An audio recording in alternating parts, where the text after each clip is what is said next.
Have you ever heard of a country getting so tangled up in its own laws that its people literally can't decide their own future?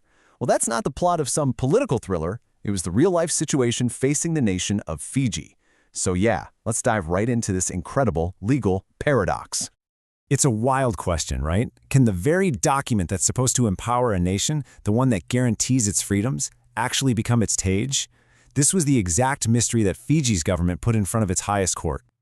So picture this. It's 2025, and the newly elected government of Fiji realizes it's in a totally impossible spot. They want to get things done, they want to move the country forward, but they keep smacking into a brick wall, a wall that was built right into the foundation of their entire legal system. They tried to do something that's pretty routine in most democracies, pass an amendment to the Constitution. But they couldn't, and that failure revealed this shocking truth. The rules for changing the Constitution were so incredibly strict, they were basically impossible.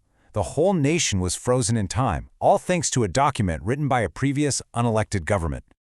So, what do you do? Well, the government did something pretty amazing. They took a case to their own Supreme Court, and they basically dropped a file on the desk with two massive questions. First, which rulebook are we even playing by? Is it the democratic 1997 Constitution or the one from 2013 that was created by a military decree? And the big one, if the 2013 Constitution is the real deal, are we stuck with these impossible rules forever? Now, before the court could even think about answering that second question, it had to become a kind of historical detective. Yeah, to figure out which constitution was legit, they had to go digging, deep into Fiji's complicated and, honestly, pretty turbulent past. And wow, what a history! I mean, look at this.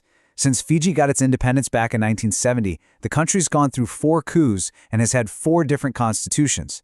This constant instability is absolutely crucial to understanding what's going on here. Every time there was a coup, the legal framework got reset, which just left this trail of questions about what was actually the law of the land. So, to sort through all this chaos, the court pulled out a very specific legal tool. It's called the rule of recognition. The best way to think about it is like a reality check. It's a test that helps judges figure out if a brand new constitution, one that was born out of a coup, has actually been accepted and has become the real effective law on the ground.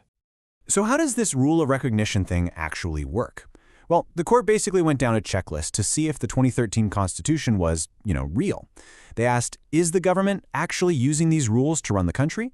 Have the people, even if they just went along with it, accepted it? How long has this been the status quo? And here's the big one. Have people actually shown up and voted in elections held under this thing? All right, so the court takes its checklist, it goes through all the evidence from the last decade, and after some really careful thinking, they were finally ready to deliver the verdict on that first huge question. And the answer? It was decisive. The court officially recognized the 2013 Constitution as the one true, legally effective law of Fiji. Now, this didn't mean they approved of how it was made. In fact, they were really clear that the old one was unlawfully thrown out, but they had to face the reality of what had actually been happening for the last 10 years. And if you're asking why, well, the evidence was just overwhelming. For more than a decade, everything, every law, every government function was based on it. 3 different general elections were held under its rules, and people showed up in huge numbers to vote. International observers said those elections were legit. And maybe the most important piece of evidence, in 2022, power peacefully transferred from one government to the next, all by following the rules of the 2013 Constitution. It had just become reality. So, mystery number 1, solved. But, solving that first problem just threw them into a much, much bigger one. Just because the Constitution was real didn't mean it wasn't broken. Now the court had to face the trap that was hidden inside it. Okay, get ready for this. Here's the first lock on the cage. To change the Constitution, you needed a 75% supermajority vote in Parliament. But here's the kicker. It wasn't 75% of the people who voted. It was 75% of all sitting members. That means if someone was sick or traveling or just didn't vote, they were automatically counted as a no. I mean, come on, that is a ridiculously high bar. But we're just getting started. That was only the first lock. The second one was even more insane. So, after it passed Parliament, the amendment had to go to a public referendum.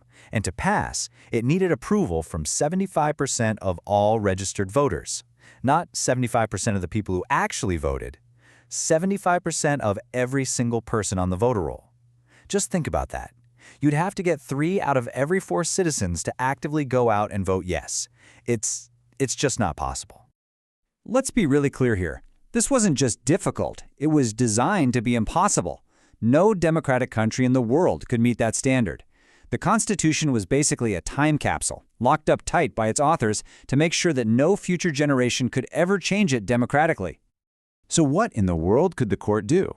They couldn't just toss the whole thing out. So instead, they reached for another powerful legal tool, something called remedial interpretation.